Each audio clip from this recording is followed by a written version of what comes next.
मेरी शादी को पूरे 4 साल हो चुके थे। घर में मेरे पति के अतिरिक्त सासू माँ और एक नंद रहती थी। नंद की भी शादी हो चुकी थी और वह अक्सर हमारे घर आती जाती रहती थी। एक दिन मेरे पति और मेरे बीच झगड़ा हो गया। झगड़े के दौरान मेरी सासू माँ हमें समझाने आई। मैंने तुरंत ही माँ से कहा, माँ जी, आप क्यों नहीं समझा रही हैं इन्हें? मुझे अब अलग रहना है, मुझे अब एक में नहीं रह सकती हूँ और मैंने इनसे कहा है कि अब आप में से और मुझ में से किसी एक को चुन लें। माँ जी ने हैरानी से पूछा, अरे यह क्या बोल रही हो? भला मेरा बेटा मुझ में और आप में से किसी एक को क्यों चुनेगा? अभी तक तो सब ठीक ही चल रहा है। मैंने कहा, माँ जी, कल आप खुद नंदोई जी को समझा रही थी कि कैसे उन्हें अपनी पत्नी को चुनना चाहिए। आपने कहा था कि पति पत्नी का रिश्ता ही सबसे मजबूत होता है और उन्हें अपने बच्चों के भविष्य के बारे में सोचना चाहिए। अब वही बात आप अपने बेटे को भी समझाए। माँ जी की आंखों में असमंजस था।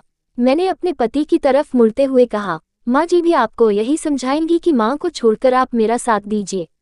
मैं ही आपके साथ उम्र भर रहूंगी, आप मेरे साथ चलिए, हम बाहर रहेंगे और अपना भविष्य बनाएंगे। माँ जी अचानक से अपने बेटे के सामने खड़ी हो गई और रोने लगी। नहीं नहीं, ऐसा मत करना, मैं अपने बेटे के बिना नहीं रह सकती हूँ, मेरे बेटे को मुझसे दूर मत ले जाना। मैंने दामाद जी को गलत सलाह दी थी, अब मैं अपनी बेटी को समझाऊंगी। मैंने अपनी सास का हाथ पकड़कर बोला, माँ जी, आप परेशान ना हों, हम आपको छोड़कर कहीं नहीं जा रहे हैं। बस हम आपको समझाना चाहते थे कि कल आप जो नंदोई जी को समझा रही थी, वह पूरी तरह गलत था। कोई पति अपनी पत्नी के लिए अपने परिवार को कैसे छोड़ सकता है? माँ जी ने धीरे धीरे सब समझ लिया। उन्होंने अपनी बेटी को बहुत प्यार से समझाया और एक परिवार टूटने से बच गया। मैंने कहा, पारिवारिक जिम्मेदारियों से आज़ाद होना कोई आज़ादी नहीं होती है। उम्मीद है आप अब नंद जी को भी जरूर समझाएंगी। जैसे आपको आपका बेटा प्यारा है, वैसे ही नंदोई जी को भी अपने माता पिता प्यारे हैं।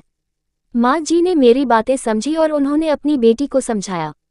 इस तरह एक घर जो टूटने की कगार पर था, वह बच गया और हमें एक नई समझ और सामंजस्य का रास्ता मिला था। पर हर सास को अपनी बेटी का दुख दिखाई देता है, बहू का नहीं। वह अपनी बेटी को हमेशा यही राय देती है कि बेटा, किसी का गलती नहीं बर्दाश्त करना है, किसी का काम नहीं करना है, ज्यादा से ज्यादा आराम करना है, अपने आदमी को अपने बस में रखना है, अपना पैसा कौड़ी बचा के रखना है, सास ससुर का एकदम बर्दाश्त नहीं करना, देवरानी जेठान का एक बात बर्दाश्त नहीं करना। ये सारे पर 5 एक माँ अपनी बेटी को बताती है, पर वही सारा काम अगर बहू कर देगी तो बहू को टारगेट करने लगते हैं। यहाँ से गलती शुरू होती है। सास अपनी गलती कभी नहीं मानती, बेटी को रानी बनाकर रखना चाहती है, बहू को नौकरानी बनाकर रखना चाहती है।